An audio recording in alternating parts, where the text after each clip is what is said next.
Sud Radio, Osez entreprendre, Thomas Binet.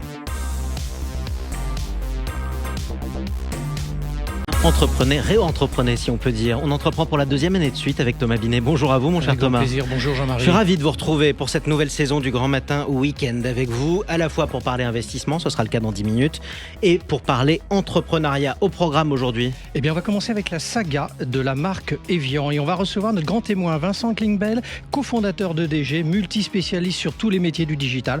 On va parler entrepreneuriat digital et management et on finira avec une chronique sur comment financer son projet entrepreneurial. Ah oui, ça peut servir par les temps qui courent. Tout de suite, c'est parti mon cher Thomas.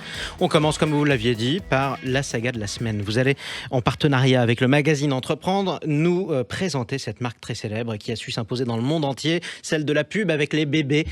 Ce sont les bouteilles d'eau Evian. Ah, vous avez déjà commencé à expliquer ce que je voulais vous dire, mais c'est pas grave. C'est on va commencer d'enfance. Mais on va recommencer quand même en 1789. Là, j'ai remonté beaucoup plus loin, au cœur des Alpes françaises, à Évian-les-Bains. C'est là qu'un certain marquis de Lesserre, souffrant de problèmes rénaux, découvre une source naturelle d'eau. Il commence à en boire régulièrement et surpris, ses problèmes de santé s'améliorent. Alors rapidement, la nouvelle se répand et les bienfaits de cette eau attirent de plus en plus de curieux. En 1826, on commence à embouteiller l'eau d'Évian pour la vendre. Au départ, elle est surtout prisée par l'aristocratie et la bourgeoisie qui croient en ses vertus curatives. Puis en 1878, l'eau d'Évian reçoit officiellement le statut d'eau minérale, ce qui contribue à renforcer sa réputation. Elle devient synonyme de pureté et de bien-être. Et ce qui fait une sacrée ascension pour une toute petite source dans les Alpes. Oui, et cette ascension ne s'arrête pas là. Dans les années 60, Evian décide de moderniser son image. C'est à cette époque qu'ils introduisent les fameuses bouteilles en plastique plus légères et plus pratiques. Cette innovation leur permet de toucher un public beaucoup plus large et de se lancer à l'international. Aujourd'hui, Evian est présente dans plus de 140 pays et la marque continue d'innover avec des campagnes marketing mémorables, vous avez commencé à en parler, comme celle des bébés danseurs qui ont marqué aussi les esprits. Mais oui, ils faisaient de la natation synchronisée, les bébés dans la piscine. Il y a eu plusieurs épisodes. Il y en a eu plein, exactement. Mais alors Thomas,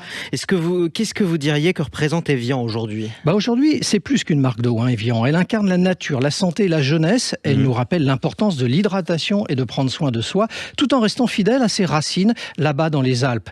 C'est cette combinaison d'histoire, de qualité, d'innovation qui fait qu'Evian reste une marque iconique. Bon, écoutez, vous m'avez donné soif, c'est déjà ça.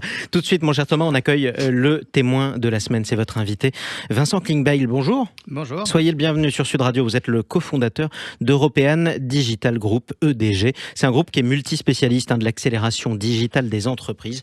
Vous êtes donc l'invité de Thomas Binet. On va s'intéresser dans un instant au digital et à votre parcours. Mais juste avant, pour nos auditeurs, EDG, c'est quoi ? EDG, c'est un groupe qui accompagne ses clients dans leur transformation, leur accélération digitale, data et IA. Le groupe est composé d'ultra spécialistes dans tous les leviers de l'accélération digitale, c'est-à-dire que sur chaque levier, on a une société qui est spécialisée sur une problématique. Contrairement à d'autres qui sont plus généralistes, nous, ce qu'on a constaté, c'est que le client est de plus en plus mature, de plus en plus expert, et donc il a besoin de spécialistes sur chacun des leviers pour l'accompagner. Donc que ce soit sur la cybersécurité, la performance marketing, le digital content, sur chaque levier, on a des ultra spécialistes.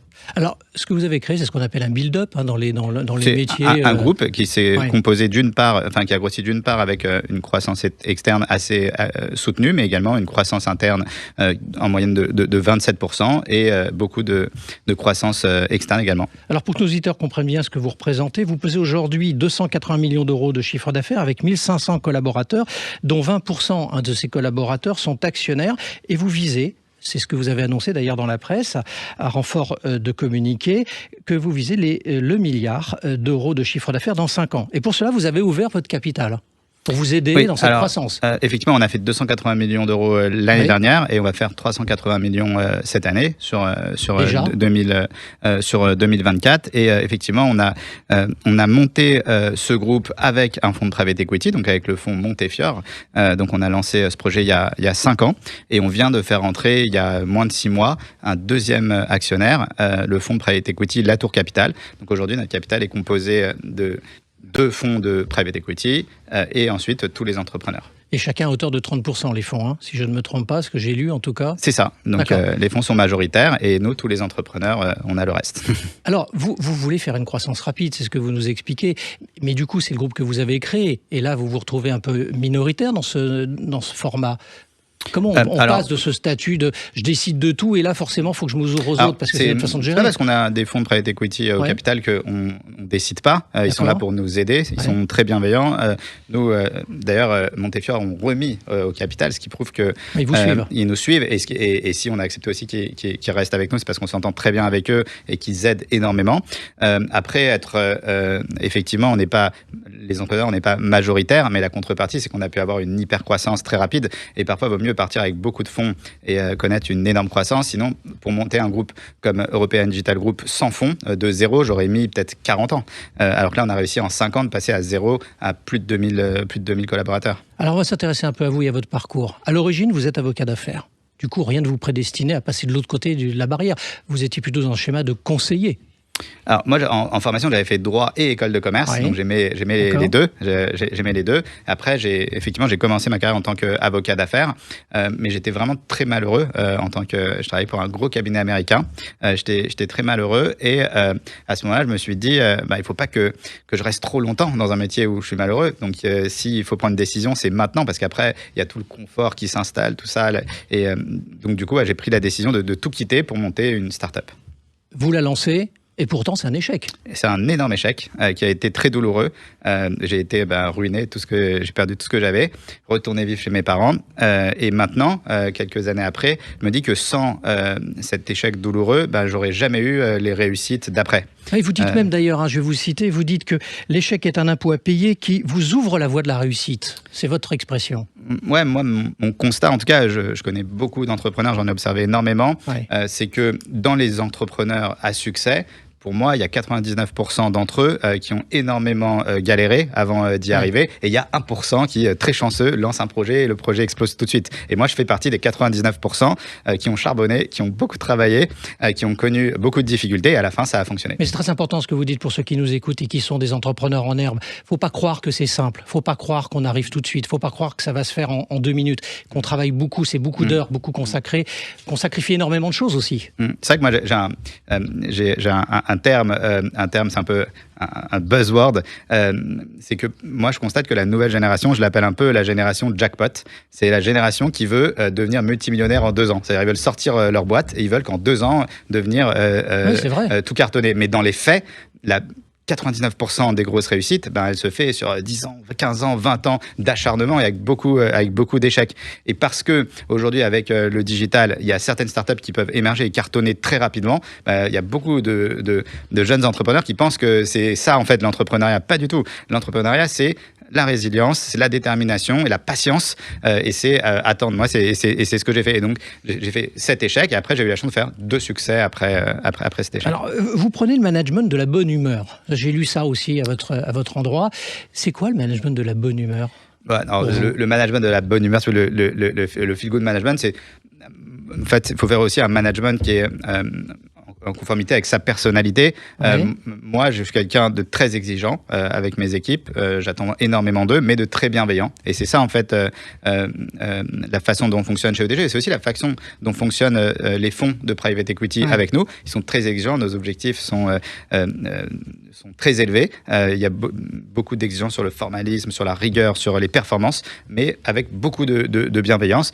Et donc, vous le disiez tout à l'heure, le partage de la valeur est aussi important chez EDG, puisqu'il y a beaucoup d'actionnaires. On a beaucoup partagé le capital, et c'est ce qui a fait le succès, puisque tout le monde est embarqué. Nous sommes tous associés dans cette aventure. Ma dernière question pour vous ce dimanche matin. Si vous aviez un conseil à donner à un entrepreneur en herbe qui nous écoute, après tout ce que vous avez vécu, entre l'échec, il y en a eu un, et les réussites, il y en a eu plusieurs, vous pourriez leur dire quoi en 1 ou 2 mots ?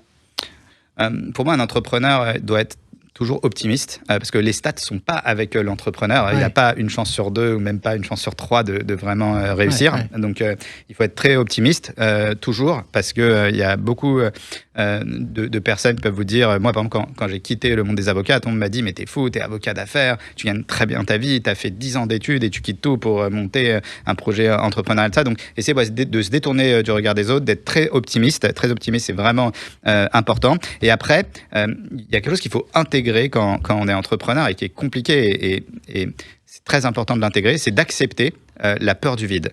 C'est-à-dire quand on lance sa start-up, quand on lance son entreprise, on ne sait pas où on sera dans 3 mois, dans 6 mois, dans 1 an.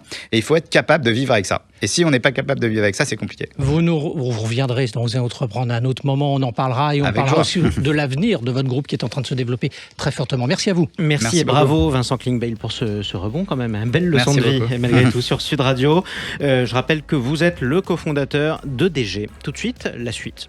Bruno, le spécialiste des fournitures et de l'équipement pour les professionnels, présente Sud Radio, Osez entreprendre, Thomas Binet.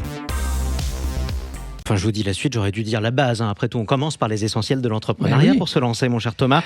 On parle souvent du financement comme d'un défi majeur pour les entrepreneurs. Est-ce que, Thomas, vous pouvez nous expliquer comment un entrepreneur peut concrètement trouver les fonds nécessaires pour se lancer ? Trouver le bon financement, Jean-Marie, c'est souvent une quête, un parcours plein de surprises et de rebondissements. Le premier réflexe, c'est d'abord l'autofinancement. Beaucoup d'entrepreneurs utilisent leurs économies personnelles pour lancer leur projet. Cela montre qu'ils croient en leur idée. Après l'autofinancement, beaucoup se tournent vers le love money, c'est-à-dire l'aide financière des proches, comme la famille et les amis. Et l'argent de poche, ou presque, en tout cas un cadeau. Oui. Alors, lorsqu'on a épuisé toutes ces options personnelles et familiales, on fait quoi ? À ce stade, il est temps de chercher des financements externes. Les business angels, par exemple, sont des investisseurs privés qui apportent à la fois des fonds et de l'expertise. Il y a aussi les prêts bancaires, mais pour cela, il faut préparer un solide dossier financier et avoir de bonnes garanties. Et pour ceux qui ne veulent pas passer par les banques ou les investisseurs privés, vous recommandez quoi ? Il y a le crowdfunding, le financement participatif, qui est une alternative. Vous présentez votre projet sur une plateforme en ligne et les gens peuvent contribuer financièrement. Cela permet non seulement de lever des fonds, mais aussi de tester la popularité de son idée et de créer une communauté autour de son projet. Enfin, il ne faut pas oublier les subventions et les concours d'entrepreneuriat qui peuvent offrir des fonds sans nécessiter un remboursement. Et en conclusion, Thomas, le meilleur conseil que vous pourriez donner à un entrepreneur ? Mon meilleur conseil, je pense, serait de bien préparer son projet et de savoir le vendre, que ce soit à des investisseurs, des banques, à des contributeurs en ligne. Il faut raconter une histoire convaincante, montrer que vous êtes passionné, optimiste, comme le disait notre invité, bien informé et prêt à tout donner pour que votre projet réussisse. Ce sera déjà ça. Merci à vous, Thomas Binet. Et restez dans les parages, parce qu'on vous retrouve dans quelques instants. On va parler d'investissement. Une fois qu'on aura gagné de l'argent, autant le placer. On va parler de quoi aujourd'hui ? Investissement dans l'immobilier neuf. À tout de suite sur Sud Radio. Sud Radio, Osez entreprendre, Thomas Binet.